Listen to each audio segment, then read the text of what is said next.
La Pologne veut l'arme nucléaire. Oui, vous l'avez bien entendu. La Pologne, nation gravée dans l'histoire pour sa résilience et son esprit, se trouve aujourd'hui à la croisée des chemins. L'effondrement du bloc soviétique, bien que libérateur, a également exposé les vulnérabilités de la Pologne. L'invasion injustifiée de l'Ukraine en 2022 a renforcé la détermination de la Pologne à consolider ses défenses. La réponse de la Pologne a été transformatrice, redéfinissant sa place en Europe comme un pilier de force. Cette ambition est soutenue par des actions concrètes et un engagement indéfectible à bâtir une force militaire capable de dissuader toute agression. Il est révolu le temps où la Pologne cherchait refuge uniquement sous le parapluie sécuritaire des autres. Elle poursuit activement une stratégie multidimensionnelle pour renforcer ses défenses, incluant un développement militaire robuste et des alliances stratégiques. Sur le plan national, il existe un fort consensus sur la nécessité d'une défense nationale solide. À l'extérieur, l'affirmation de soi de la Pologne est alimentée par la conviction que l'architecture de sécurité existante en Europe est insuffisante. La guerre en Ukraine a servi de rappel brutal, démontrant les conséquences dévastatrices de la complaisance. L'engagement de la Pologne envers la sécurité est profondément ancré dans ses priorités budgétaires. Elle a progressivement augmenté ses dépenses de défense, allouant 4,7% de son PIB à la défense. Cet investissement a permis à la Pologne de se lancer dans un important programme de modernisation de ses forces armées. Les acquisitions comprennent des équipements militaires de pointe tels que des chars, des avions de chasse et des systèmes de défense antimissiles. Les critiques soutiennent que des dépenses de défense élevées pourraient peser sur l'économie polonaise, mais le gouvernement maintient qu'une défense solide est essentielle à la prospérité économique. La modernisation militaire de la Pologne a transformé ses forces armées en une force formidable en Europe de l'Est. Les acquisitions comprennent 250 chars M1A2 Abrams de fabrication américaine et 32 avions de chasse F-35 Lightning II. La Pologne a également investi massivement dans ses capacités de défense antimissiles, en acquérant le système Patriot de fabrication américaine. Au-delà de la guerre conventionnelle, la Pologne a donné la priorité au développement de ses capacités de cyberguerre. Elle a établi un commandement cybernétique dédié pour contrer les cyberattaques et mener des opérations offensives. L'engagement de la Pologne en matière de défense comprend une approche globale de la formation et de la préparation de ses citoyens. Le gouvernement a élargi sa force de défense territoriale, une force de réserve militaire composée de volontaires. La Pologne a mis en œuvre des programmes pour améliorer les compétences militaires de sa population générale. Ces programmes comprennent des cours de formation militaire de base pour les civils. Les campagnes de sensibilisation du public soulignent l'importance de la défense nationale et de la préparation aux situations d'urgence. La quête de puissance militaire de la Pologne a suscité des débats tant au niveau national qu'international. La Pologne devrait-elle acquérir des armes nucléaires? Cette question est maintenant ouvertement discutée. L'intérêt de la Pologne pour les armes nucléaires est ancré dans un sentiment de vulnérabilité. Des discussions préliminaires avec la France explorent la possibilité d'étendre son parapluie nucléaire pour couvrir le territoire polonais. La quête d'armes nucléaires est complexe et pourrait aggraver les tensions avec la Russie. Les discussions avec la France sur l'extension du parapluie nucléaire français représentent une option viable. Cet arrangement verrait la France s'engager à défendre la Pologne avec son arsenal nucléaire. Le président français, Emmanuel Macron, a suggéré que l'arsenal nucléaire français pourrait renforcer la sécurité européenne. Un parapluie nucléaire français au-dessus de la Pologne renforcerait les engagements de défense collective de l'OTAN. Cependant, un tel arrangement nécessiterait une coordination étroite et pourrait se heurter à l'opposition de certains membres de l'OTAN. Le renforcement militaire affirmé de la Pologne a suscité un mélange de soutien et d'appréhension au sein de l'OTAN. Les partisans soutiennent que la posture de défense robuste de la Pologne renforce le flanc et de l'OTAN. Les critiques craignent que les ambitions de la Pologne ne fassent monter les tensions et ne sapent la cohésion de l'Alliance. Certains craignent que l'accent mis par la Pologne sur sa propre défense ne se fasse au détriment des principes de défense collective de l'OTAN. Maintenir une approche unifiée et coordonnée de la sécurité au sein de l'OTAN est crucial. La posture affirmée de la Pologne redéfinit la dynamique de sécurité régionale en Europe de l'Est. Les États baltes saluent l'engagement de la Pologne envers la sécurité régionale. Cependant, d'autres pays ayant des liens plus étroits avec la Russie s'inquiètent de l'exacerbation des tensions. Les actions de la Pologne pourraient conduire à une nouvelle division de l'Europe, à la manière de la guerre froide. Naviguer dans ces lignes de faille géopolitiques est complexe et exige une diplomatie prudente. La Pologne est confrontée à la tâche de concilier ses ambitions en matière de sécurité avec ses engagements envers ses alliés. Cela exige une diplomatie prudente, une vision stratégique et une volonté de dialoguer. La Pologne doit donner la priorité à sa propre défense nationale tout en maintenant des alliances solides. Engager un dialogue constructif avec les alliés est essentiel. Le succès de la Pologne dépendra de l'équilibre entre les intérêts nationaux et la sécurité collective. La fracture transatlantique a été un catalyseur pour l'affirmation de la Pologne. La présidence de Donald Trump a incité à une réévaluation des hypothèses de sécurité en Europe. Les inquiétudes concernant la fiabilité américaine ont conduit la Pologne à assumer une plus grande responsabilité pour sa propre sécurité. Ce changement reflète une tendance plus large à travers l'Europe. Les nations européennes assument une plus grande part du fardeau de leur propre défense et sécurité. Une question de partage du fardeau, la critique de l'OTAN par Trump. Trump a critiqué l'OTAN pour un déséquilibre perçu dans les dépenses de défense entre les États-Unis et leurs alliés européens.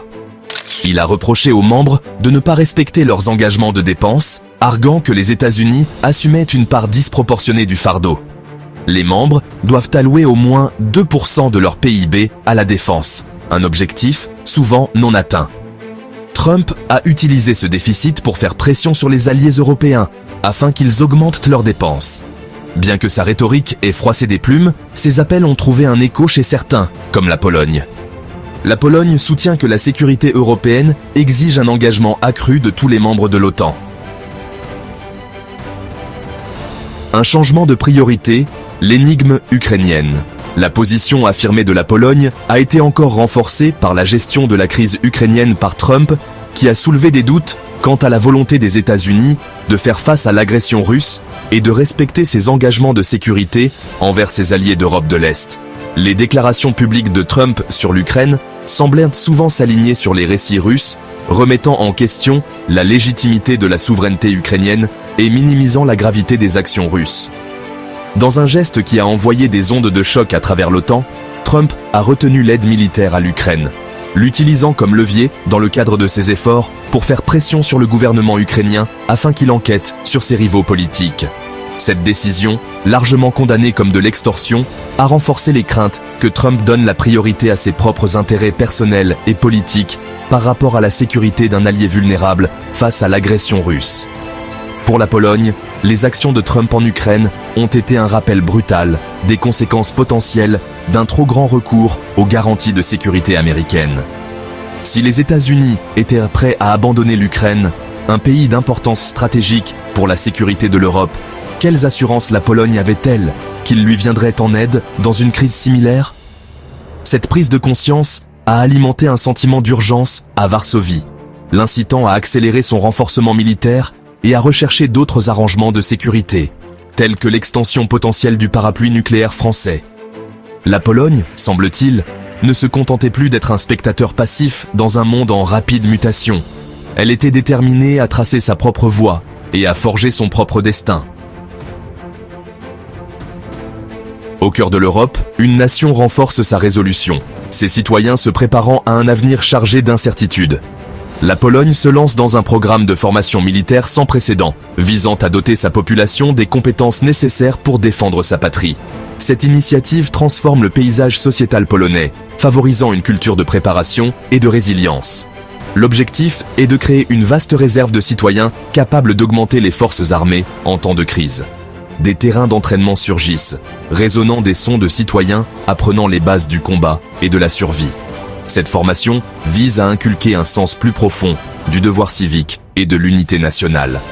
En relevant des défis communs, les citoyens polonais tissent des liens de camaraderie et développent une détermination collective à sauvegarder leur liberté. Les terrains d'entraînement servent de creuset, où des individus de tous horizons se réunissent, unis par un objectif commun. Le gouvernement polonais maintient que ce programme est essentiel pour dissuader l'agression. Une citoyenneté bien formée et préparée est un moyen de dissuasion plus efficace que n'importe quel système d'armes.